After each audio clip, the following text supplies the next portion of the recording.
Good evening, viewers.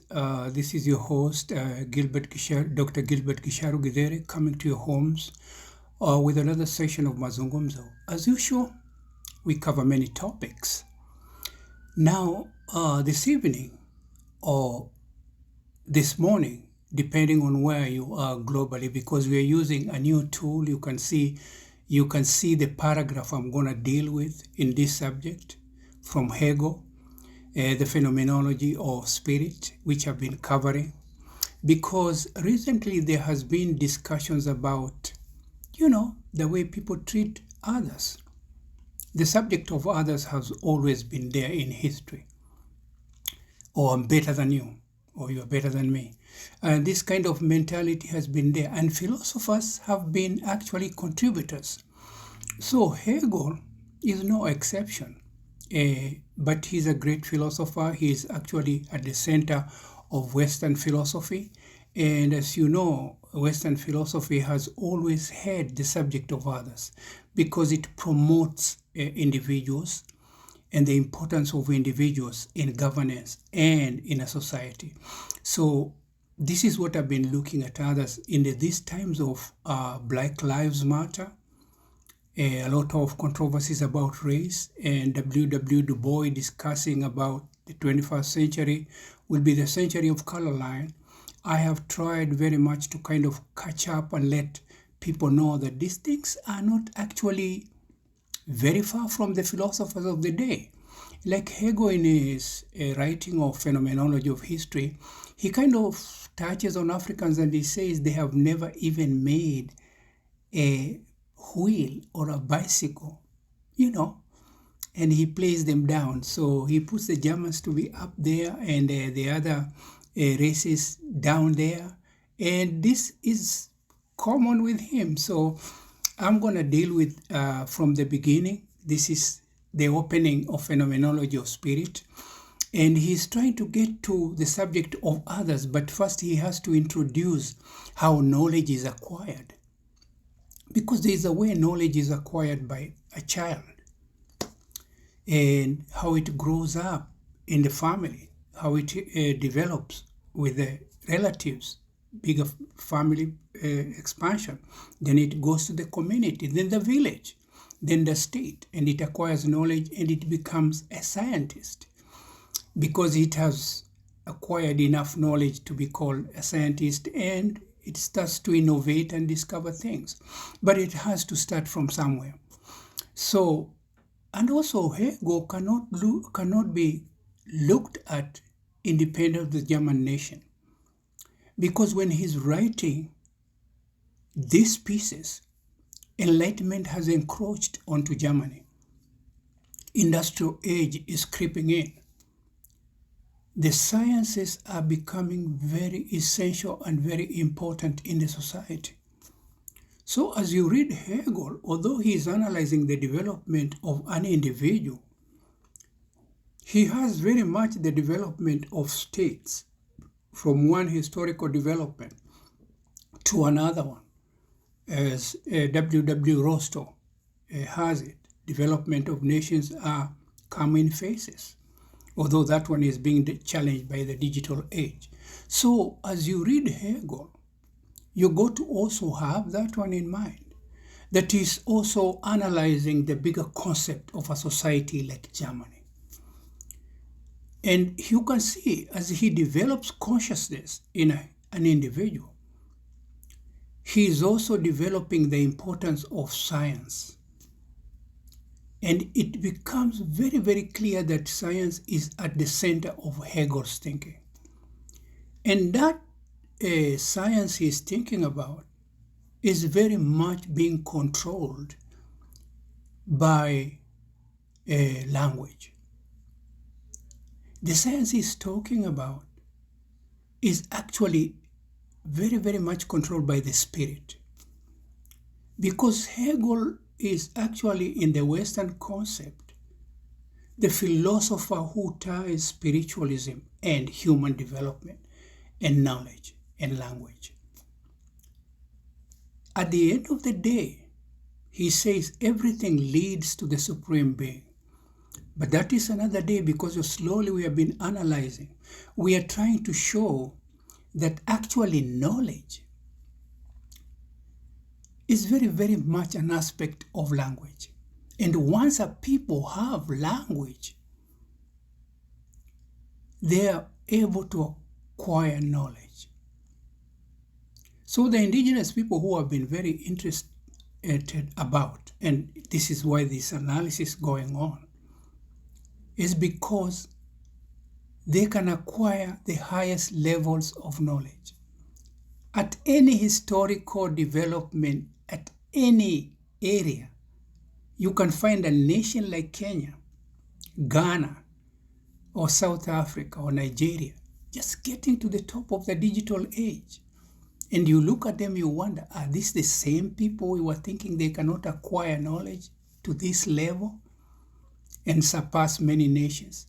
That's one aspect of human beings, because they have language. Now, that's another story of another time.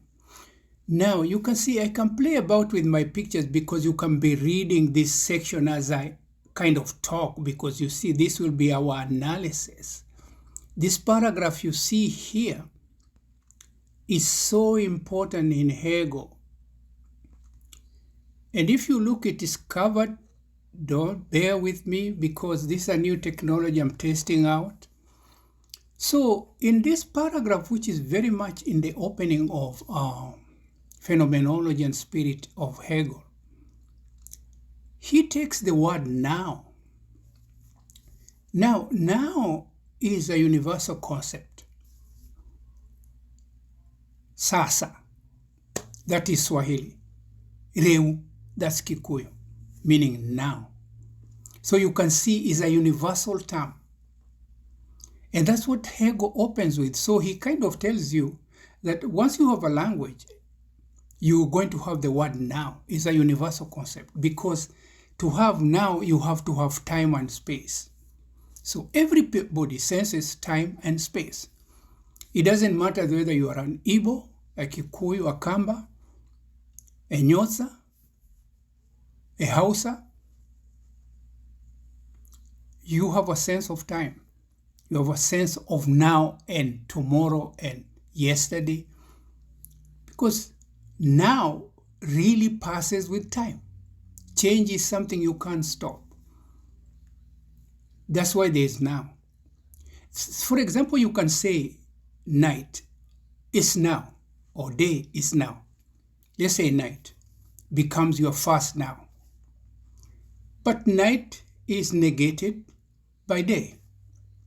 Day takes over and becomes a now. Day becomes a second now. So the first now, which was night, has been overtaken by second now, which is day. And that's dialectics. Negation and acceptance. Positive and negative. They are always at work in life. So even in the now aspect, there is dialectics at play. And it is so important to realize these things. Now, you can see yourself, the now is the true now. If it's day, that is your true now. If it was night, that was the truth, the now truth. But this day has overtaken the night, so the truth has changed. Day is the now of day becomes the truth. So there is aspect of truth in Hegel's discussion. He is trying to emphasize the word truth. Ma in Kikuyu, ma in the Egyptian language, the ma'at, ukweli, truth, nema. He is very much, because also it becomes the aspect that is going to build to the absolute being. When you search the truth, at the end of that truth in the Western philosophy, you find the spirit, the supreme being. at the end of all truths. That is Hegel's concept. So he's very much key in as a foundation of Western religions, because he was trying to promote also the religion of his time. He did not want to be excommunicated. So when he wrote this philosophy, he was very much in line with the thought of the day, that there is always at the end a supreme being.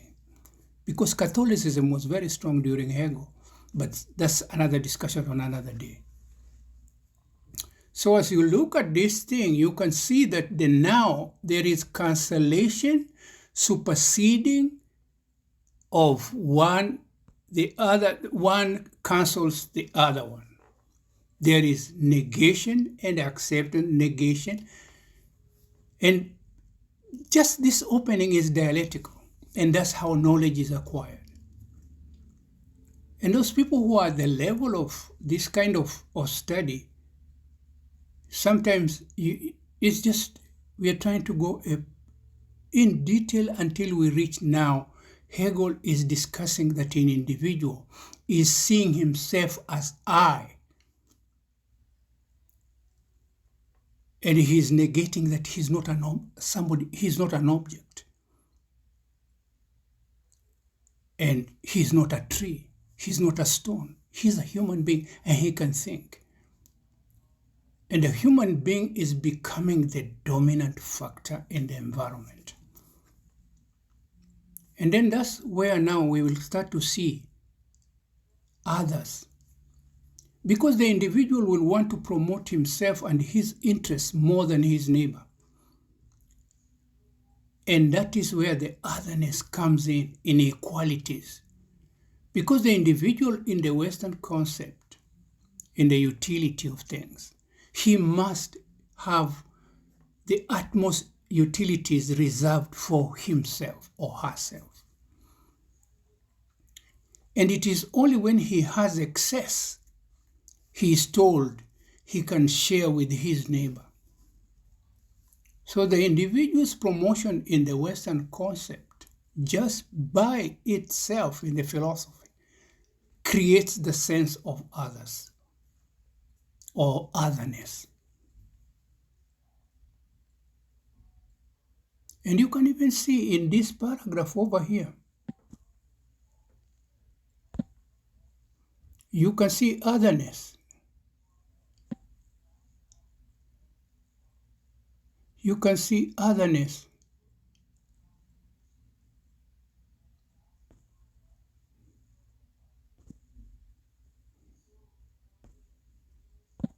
You can see otherness there. It is actually included, otherness is there. So this is Dr. Gilbert Githere. We have this new gadget we're going to be using. So bear with me. This is just trials. Until we meet next time. Ciao, ciao.